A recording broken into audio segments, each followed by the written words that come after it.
Hi, I'm Michelle from Unicorn and Centaur, and today's video shows you exactly how I make my unicorn horns for my horses. I get asked all the time how I make my unicorn horns for my horses, and I did live stream the process last year in 4 separate 1-hour live streams. I will link those up here if you're interested in that process. One of my patrons, Rebecca, followed the entire process and made a horn for her American Spotted Draft horse, Hedwig.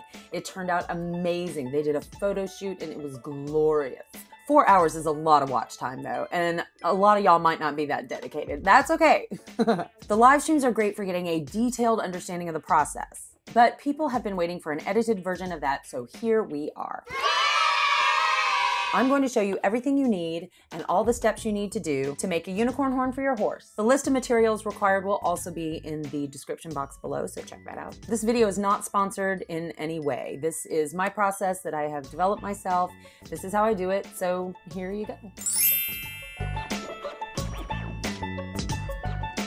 First, we are going to measure and cut the foam. I get 2-inch foam or 1.5-inch foam. So you measure a long rectangle, and then once you have it in a rectangle, you use scissors to sculpt it. Once you get it down to a cone shape and you're ready to sculpt it into a spiral, using a permanent marker can help you stay on track with your spiral so things don't get all funky. After you have your unicorn horn sculpted out of foam, make sure you check it for size on your horse. Yes, take this floppy foam thing to the barn with you and stick it on your horse's head because it may be bigger or smaller than you actually realize. Once you have it sculpted, you've checked the size on your horse. Now you want to coat the foam sculpted unicorn horn with a plastic cream. I use Sculptor coat. It's sort of creamy and lotion-like in the container, and then you paint it on. It dries clear and it becomes a thin coating of plastic once it's dried. I will do anywhere from 4 to 10 coats of Sculptor coat, and it depends on my climate. If you live in a warmer or humid climate, the Sculptor coat is going to be a little bit softer and you can have horn droopage. You will want more coats of the plastic cream if you are in a hotter climate. Once we have our foam unicorn horn, still foam here at the bottom, coated with hard plastic, now we're ready to paint it. I always paint it a base color, silver, copper, pearl white, champagne, rose gold, or blue, or purple, or pink, whatever color you want your unicorn horn to be, that is the base color you throw down. Then I paint some shadows in the cracks of the spiral and some highlights along the top of the bumps of the spiral. And I make highlights and shadows by taking my base color and mixing in a little bit of black paint for the shadows, or white with the base color added in for highlights. And this really makes the color pop and brings definition and dimension to the horn. Once you have your horn painted and highlighted, now it's time for the fun stuff, and you add some glitter. And I just like dab craft glue all over the horn and then dab whatever color glitter you want on top of that. You want to cut out a piece of vinyl in a shape like this.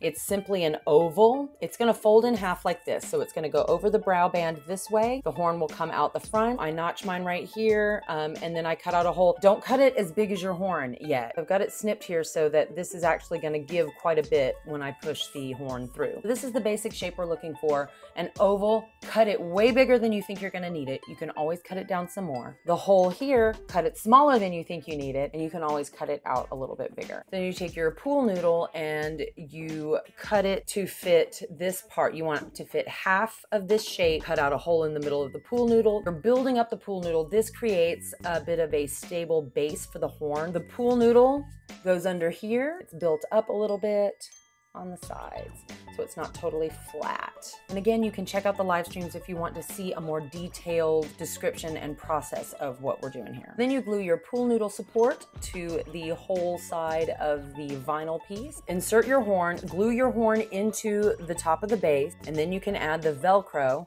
on the bottom so that it goes over the brow band. The brow band goes through here, and this goes on the front of your horse's head. So the base is Velcro, leather.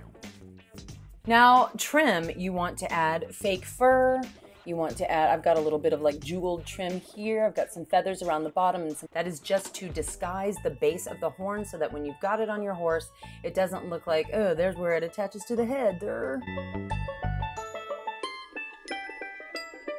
If the horn is too floppy or limp, is not stiff enough, you need to add more layers of sculptor coat.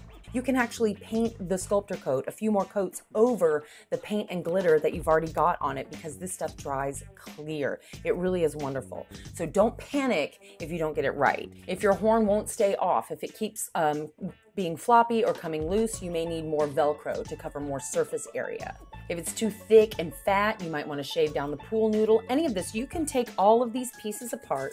All of this comes apart. You can use a hair dryer to warm up the hot glue, and then you can just pull all of the pieces apart and start over again if any part of it is not right. If you have any questions about any of the material used or any part of the process, you can either go back and watch the live streams, or you can ask me your question in the comments below and I will answer you as soon as I can. If you make one of my horns for your horse, please, if you're on Instagram or Facebook, tag Unicorn and Centaur in the picture so I can see your gorgeous, gorgeous handiwork. And thank you for watching my video today. If you'd like more videos for extra equestrians, smash that subscribe button. There's a little icon over here for that. And there's some more videos, I think, over here. If you're just so excited now, you've just got to watch some more of my videos. There's some more over there that you can click on and just get started.